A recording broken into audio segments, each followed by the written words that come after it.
Good evening. This is Maestro Critello with the Dawn of War 2 Retribution Elite Modcast. Today we have a 3v3 on Meridian High City. Our first player is GeoKnight, playing as the brother captain of the Ordo Malleus. This is a very slow, tough, tanky melee hero who is the leader of the Grey Knights. Oh man, I forgot whatever my blurb was for the bro captain. His first teammate is TowerGuard, playing as the Lord General. This is an Imperial Guard ranged hero, has a lot of abilities for buffing and supporting other Imperial Guard units. And their final teammate is manonmars, playing as the sneaky orc Kommando Nob, starting out as a ranged hero, an orc who can infiltrate, throw bombs, and stab things. Their opponents, first of all, we've got Dr. I Cure You with my Kukri, playing as the Orc Warboss. Very big, tanky melee hero, has a lot of aggressive power, can charge, can knock things over, can stomp to disrupt. His other teammate is another tanky melee hero. This one is TE NoSkill, playing as the Chaos Lord. Slow, but cannot be knocked down or suppressed, has disrupting potential, can even upgrade to get ranged fire. And their final player in this match, is Kain, playing as yet another Orc Kommando Nob. This one revealed and opening fire.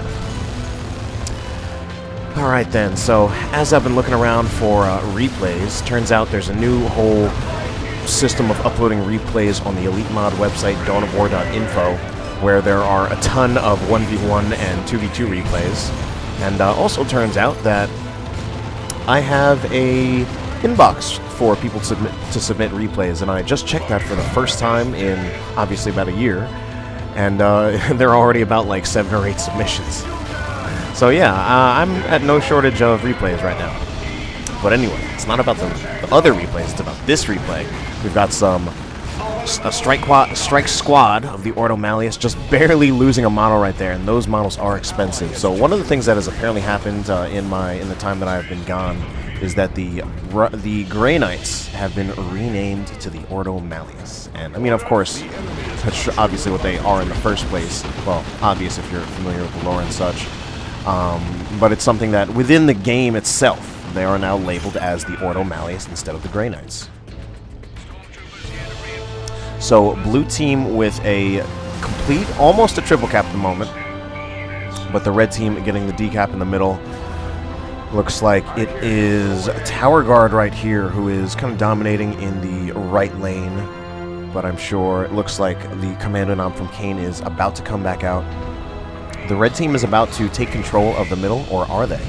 For some reason the Sentinel was shooting but not making any sound, and it's still shooting and not making any sound. I don't know what bug that is. Definitely hearing sounds from other things. I think this Havoc setting up right here is kind of going to really confirm that this engagement will go in favor of the red team. At this point, I think it's probably best for TowerGuard to cut his losses. He's trying to get out of range, just out of range of the suppression, but here are the Heretics. The Heretics should Doom Blast, certainly once the suppression from the Havoc wears off, and that suppression from the Havoc lasted a while, even once they got out of the range of the Havoc. TowerGuard calling a double. He does have both the red team player, NoSkill, as well as Dr. I Cure You with my Kukri in this middle lane to secure it. And it's basically this left lane that has been pretty much left unguarded, and manonmars is kind of just occupying it. He's a little out of position right here, and it's tough to make sure that you are in the correct position. And a big thing that happens in 3v3 is the kind of the back and forth doubling. So one player makes a lane switch, and generally whoever makes the more timely lane switch, whoever initiates and make the lane switch first, whichever team does, usually has the advantage, because they will pretty significantly secure a lane, and especially if that's a lane that is protecting power, they can secure an economic advantage that way. Shooter Boys scaring off the Warboss as well as the Chaos Space Marines right here. Instead, we have some other Shooter Boys charging in, and the Warboss charges in right behind him.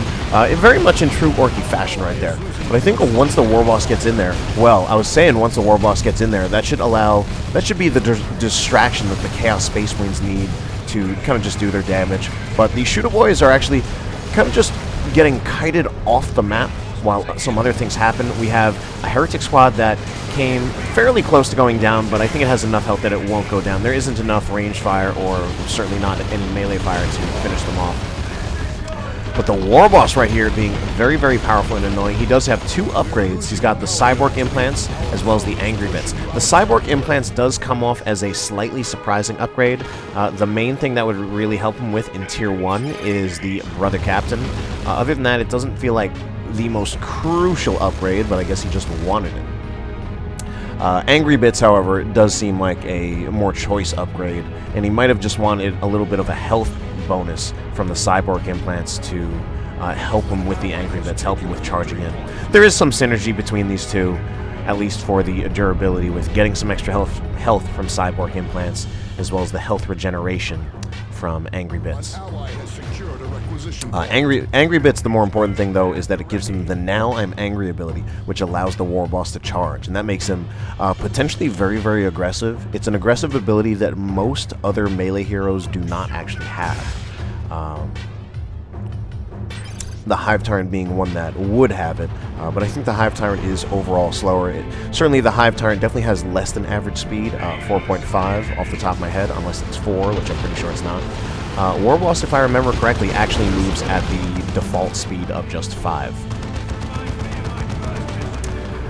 But anyway, that's a lot of stuff that's not actually happening in the map. We have a little bit of a staring contest right here with the opposing suppression teams set up. And now one has actually been converted to a not-suppression, NoSkill, actually far and away the person with the biggest tech lead. So it looks like some things might happen right here. The Inquisitorial Stormtroopers have been upgraded with grenade launchers, and the Kommando Nob, I think, tried to go in for the Force Melee. We should see the grenade barrage right here, if that still exists. That still exists, right? To disrupt, certainly I think to disrupt the Shooter Boys. I think that would have done a lot of damage to the Shooter Boys. As it is, Shooter Boys are getting forced off anyway by the support from the Sentinel. And the Ludas, oh wow, so this is potentially really bad, but I think that was actually kind of a poor unsetup from the Ludas. Could have possibly finished off the Sentinel if it had stayed set up, but I think probably the safer play just to get everything out there. A lot of support there coming out from the Ordo Malleus. Looks like we've got a double Strike Squad build into the Purgation. Definitely a rather expensive build, wreck heavy. GeoKnight probably relying on his teammates to give him... Oh no, can this Pain Boy make it out of there alive? I don't know if they were entirely focusing the Pain Boy. We had an attempted grenade on retreat. The stick bombs from the Kommando Nob maybe as a further attempt to wipe the Pain Boy. But the timing wasn't quite right.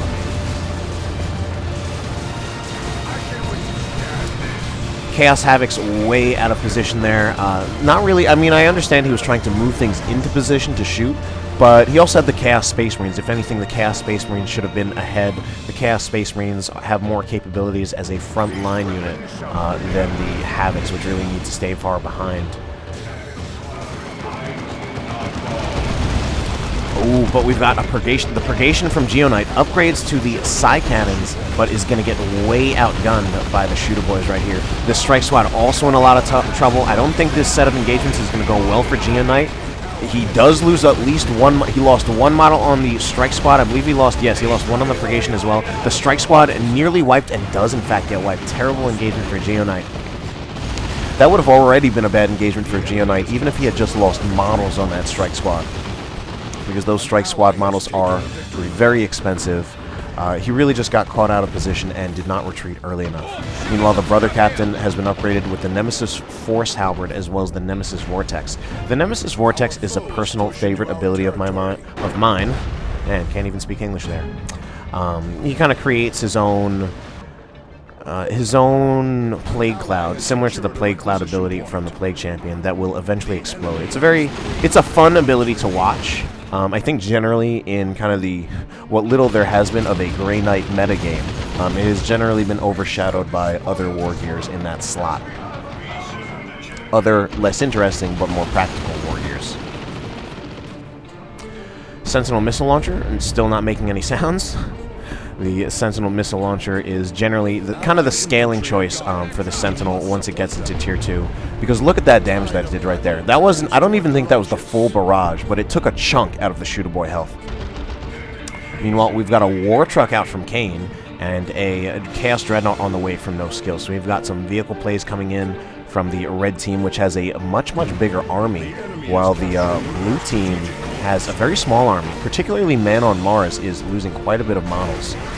Man on Mars, I think, wow, and just lost something else. I think Man on Mars might be struggling with the fact that he is playing an Orc Mirror, and he is playing an Orc Mirror against the Warboss. And I don't know if that necessarily actually favors the Warboss, but I think at least one advantage the Warboss would have in that is that he definitely hits harder, particularly when he activates some of his buffs. Both he hits harder and doesn't get hit as hard.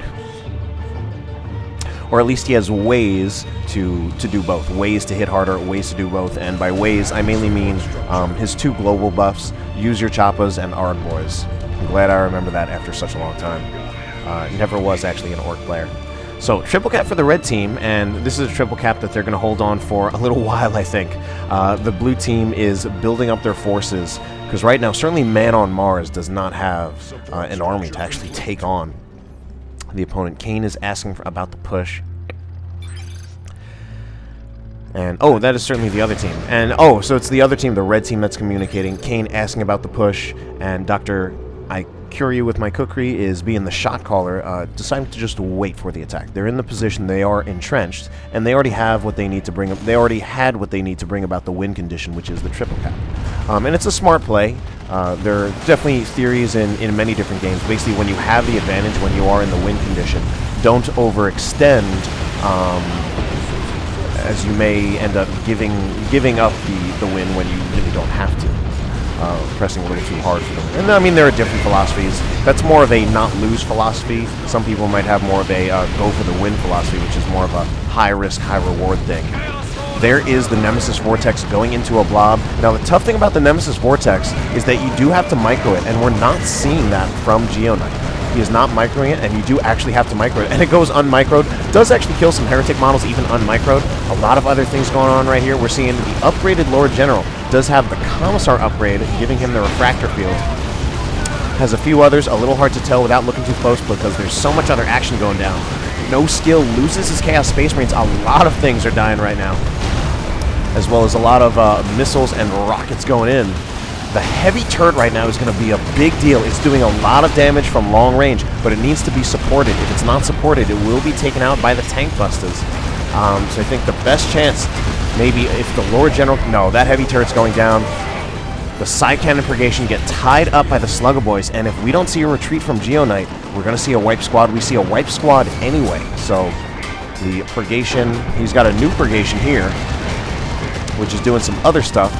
Taking on this Chaos Dreadnought, and we have this really beautiful Chaos Dreadnought. This one in particular is beautiful. I can't get the best look at it, but this Chaos Dreadnought is, it is one of the elite special skins. I don't remember exactly which Legion it is, but it's just one of the really cool things in Elite. You pick a certain chapter, and you actually have, and I know it's not chapter for Chaos, you get special skins, and that skin in particular is absolutely amazing. Out of all the special skins in the game, I'm not getting a great view of that right now because it's on lower ground, but this is definitely one of the best special skins in the game. It is absolutely amazing, whoever did it.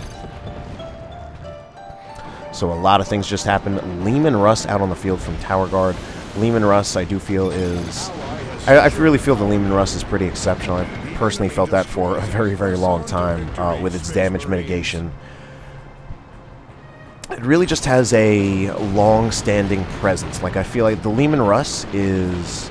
It doesn't do as much damage as, say, a Predator, but I feel it's so much harder to kill, so it just has so much more staying power. You just see it lasting and not dying so much longer than other tanks, even though it doesn't have the damage of a Predator.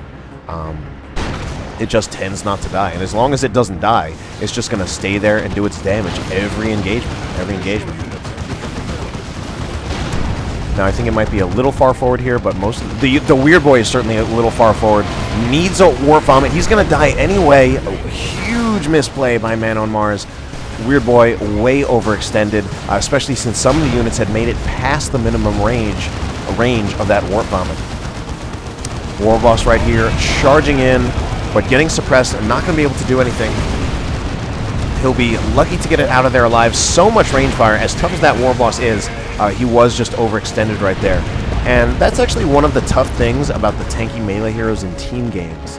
there's just inherently going to be a lot more range fire in team games. He was getting focused down by Imperial Guard, he was getting focused down by Grey Knights, and the Warboss just couldn't take all of that. There's just a whole lot more range fire, so you just get hit more, and you die more or faster. But anyway, Strike Squad right here upgraded. They do have their Justicar. You need to be very careful at the point on the verge of losing a model if they keep staying in this. And there is that model loss. I was going to say they might want to just retreat at that point, really cut that loss. But they would be giving up the field presence of not having that Strike Squad out on the field. It is tempting to use the Strike Squad as a frontline unit, keep them forward. And I mean, they are tough, but their models are just so expensive, so expensive. Anyway, we've now got the Looted Tank out from manonmars. Looted Tank might be able to finish off the Chaos Dreadnought. And one of the things that I've often said, I've said it for like forever, is tanks generally almost always just outclass dreadnoughts. And they usually, the appearance of tanks usually spells the end of dreadnoughts. Both because the tanks can pursue and chase tanks, the tanks can pursue and chase dreadnoughts to finish them off, as well as back up to really avoid dreadnoughts and prevent them from really presenting a threat to a tank. Missile Launcher Sentinel still around, and I'm missing the Manticore Strike of all things. We've also got the Paladins out on the field. They're up here, very, very unsupported, but right now there's not a whole lot to threaten them. The most that can possibly threaten them right now are the Tank Busters, and the Tank Bust is not quite going to be enough. Just by themselves, they will do some damage. The Looted Tank does finish off the Chaos Dreadnought. So we're going to see the Paladins took out one squad. I believe that was a squad of Shooter Boys. Could go in for the War Truck, see if he could catch Kain not paying attention and being a little slow on his micro, but instead it's going to be the Leman Russ coming in.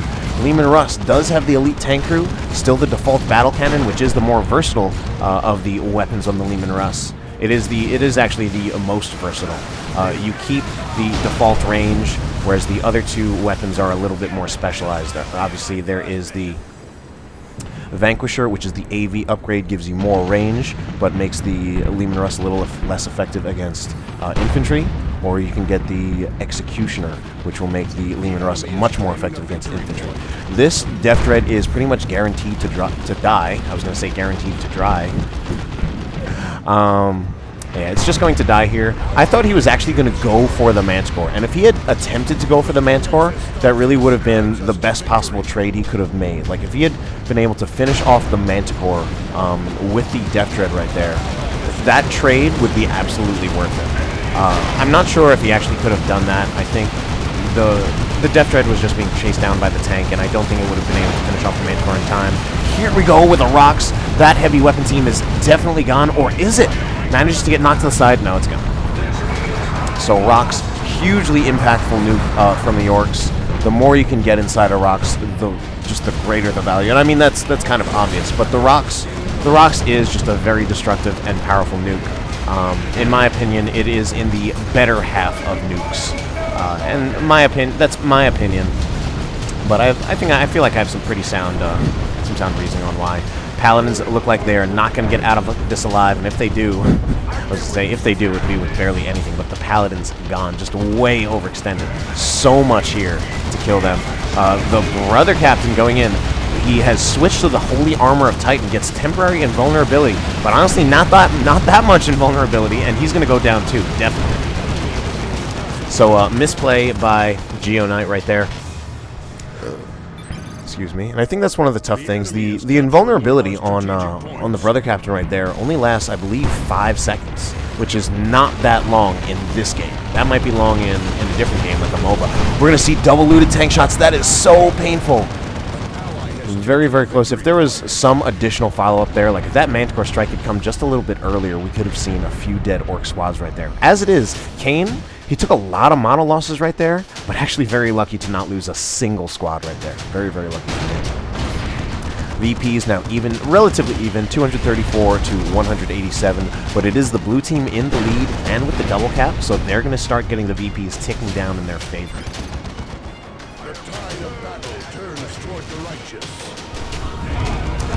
We do see a Kommando Nob right here has upgraded to the rocket launcher. Tier 3 weapon upgrade for the Kommando Nob does make him... The funny thing is it's not terribly powerful. Like, it's not a super powerful source of AV, but the fact that you have it on an infiltrated unit does make it extremely, extremely threatening, because he can really catch a vehicle out of position with a flank. And especially if it's a fragile backline vehicle like a Manticore or a Fire Prism. In fact, this Manticore is potentially in trouble. It is not unreasonable. It's not an unlikely scenario that Kain could actually infiltrate his Kommando Nob, move, say, down through here, and finish off the Manticore. Of course, the tough part is, can he actually find it? Because I can, of course, see the Manticore, but actually finding the Manticore is an entirely different story for those players who actually have fought the war to deal with. We've got the triple looted tank build from manonmars.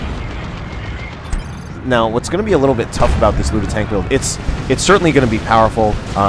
The good doctor, again, is kind of calling the shots, saying that they need anti-vehicle, because they are going to need some serious anti-vehicle for this. This is going to be a lot of damage, a lot of AV damage, so it could deal with a lot of anti-vehicle plays from their opponent. And it also has disruption from that boom shot, which disrupts a lot of the potential AV sources. Manticore Strike going in, along with some more shots from the looted tank. And it does look like the red team line is kind of breaking, but here come out some Nobs. Interesting choice. I feel like, I guess the Nobs are a little hard to stop. manonmars kind of lacks the crowd control to, I think, deal with the Nobs. But he does kind of have the damage. Well, he does have the looted tanks, which can crowd control the Nobs if he gets a good skill shot. Here we go. I think we had some tank buster barrages going in, but these tank busters going to get disrupted and lose more than half their health from the Kommando Nob from manonmars right here. manonmars making a pretty nice recovery, considering he was getting beat pretty hard by the good doctor for much of the game. So there's more things happening than I can reasonably keep track of right here. We've got a lot of range fire coming in on the Imperial Guard. One of these Imperial Guard units is relatively low in health, and I think it might be... No, that is actually the GeoKnight Inquisitorial Stormtroopers, but the Brother Captain is charging in, but this has definitely got to be another huge overextension, and I think am I missing another nuke somewhere? Hard to tell, because it just sounds like explosions are going off all over the place. But we did see that manonmars lost one of his tanks.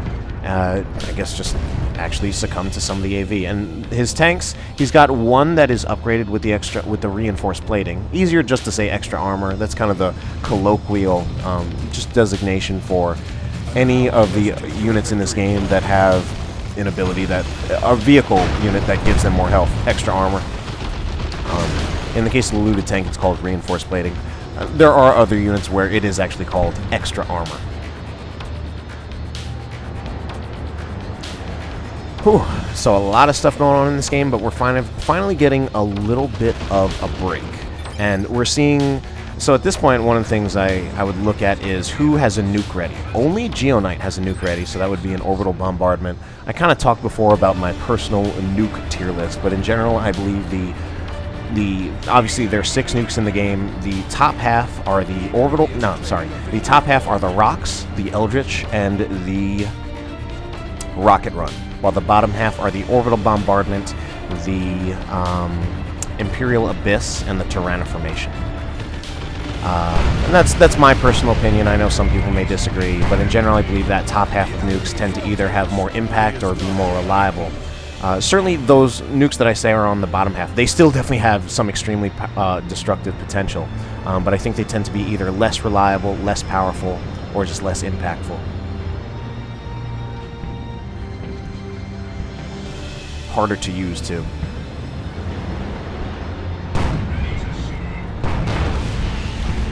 Alright, red team with just a single cap pushing in with... Now they've got quite a lot of AV, but the tank busters are so squishy. We're going to have the Nobs, which are not that squishy, charge in, but they are just getting controlled by... I'm honestly not even sure what. Now they're getting into another fight. The Nobs, where did they even go? The Nob squad, they're right here. I've been selecting them. But they lost their the Nob leader. Other things are going on over here. We're getting into the World of Tanks battle, as well as a orbital bombardment along with some Manticore strikes. So how much of an impact is this orbital going to have? So we're going to see the orbital, only one beam really managed to connect. Does wipe out a squad, I believe. I think it did wipe out a squad right there. And we might get another one on as part of the follow-up. The Flash Gets, though, do get out of there alive. Lucky them. We are seeing a Land Raider Phobos. Land Raider Phobos in a huge amount of trouble. Land Raider Phobos, although it does have higher anti-vehicle damage than the Baneblade, the Baneblade does have just that much more health, and it's also right now being supported by a level 4 Leman Russ. That's one of the other great things about the Leman Russ. Because they tend to live longer than other tanks, you're more likely to see level 4 Leman Russes than any other tank. In comparison, these looted tanks have kind of been... he's been going through them like popcorn. He's lost at least 2 looted tanks.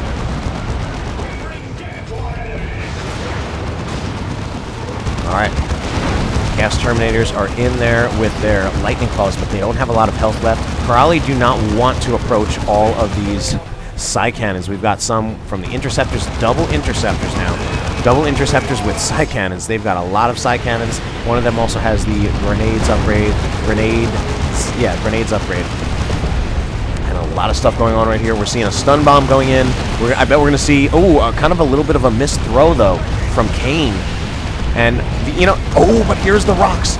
Okay, it's going to be really, really sad if he just gets hit by these rocks.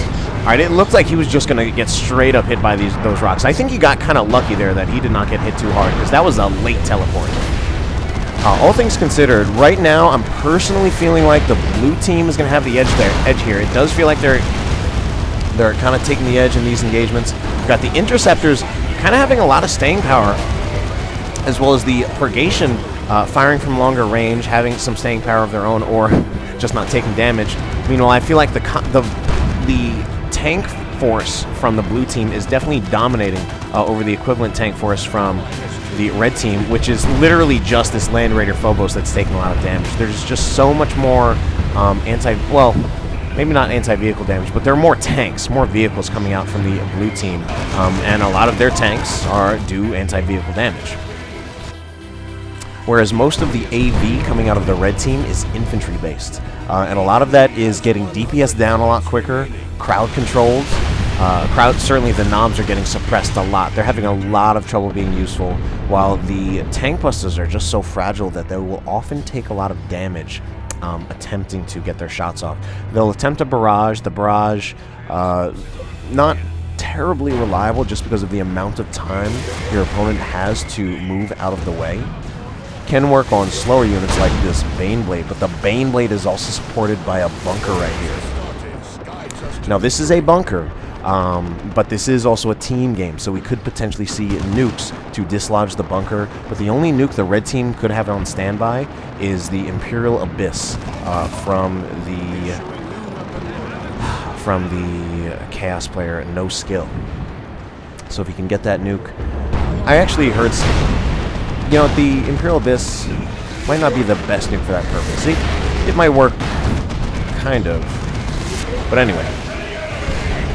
Alright, Kain is coming back out, trying to reclaim one of the VPs. Really the natural VP for the blue team, which is a funny thing, because they kind of have reverse natural possessions. With the Baneblade proving to just be really just dominant in this middle. And the middle is also the Imperial Guard backline of that bunker, as well as the repair bunker, as well as the Manticore, is really, really being difficult for the red team to deal with. Red team also dealing with, particularly the Good Doctor, is having a lot of trouble with Man on Mars. Had that early advantage in the early game, maybe even a bit of the mid game, but I think Man on Mars has really taken it away. This should be a dead Painboy, but we're seeing some slow reactions. Painboy might die anyway from the Nobs on retreat, and does in fact get it. So that... This Land Raider Phobos also way out of position. Dirgecaster is the only chance, does not even get a chance to get it off. Or at least just a little bit slow on the reactions. Red team, not looking good, even though they have the double cap. They've just had some losses. I can't even capture everything. There is so much going on in this game. There are times when I'll actually download a long 3v3 game And it actually won't end up being that exciting because the teams will play very passively and not approach that much. Which, I mean, sometimes is tactically the right choice to do. The right choice to make, rather. The right thing to do.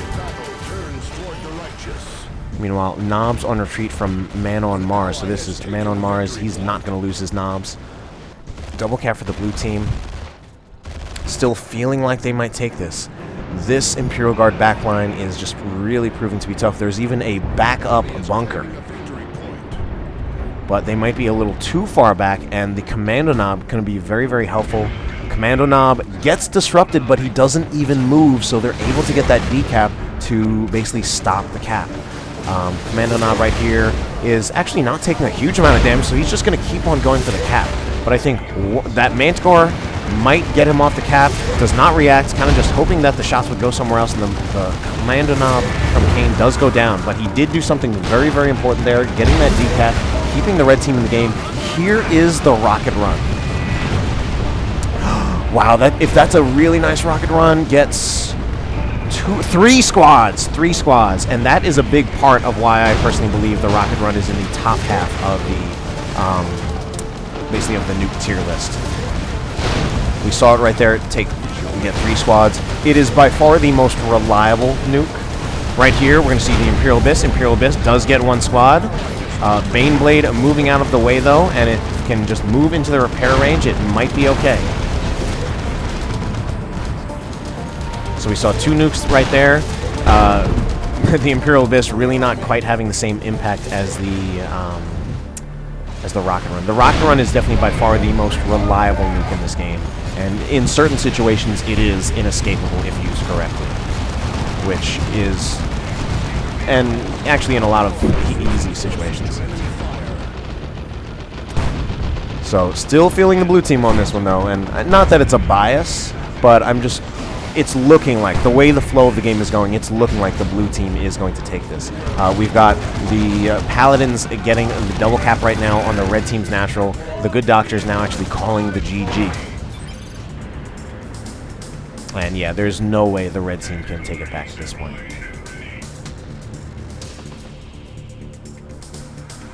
An ally has secured a requisition. An ally has taken a victory point. Let our enemies beware, for victory is ours.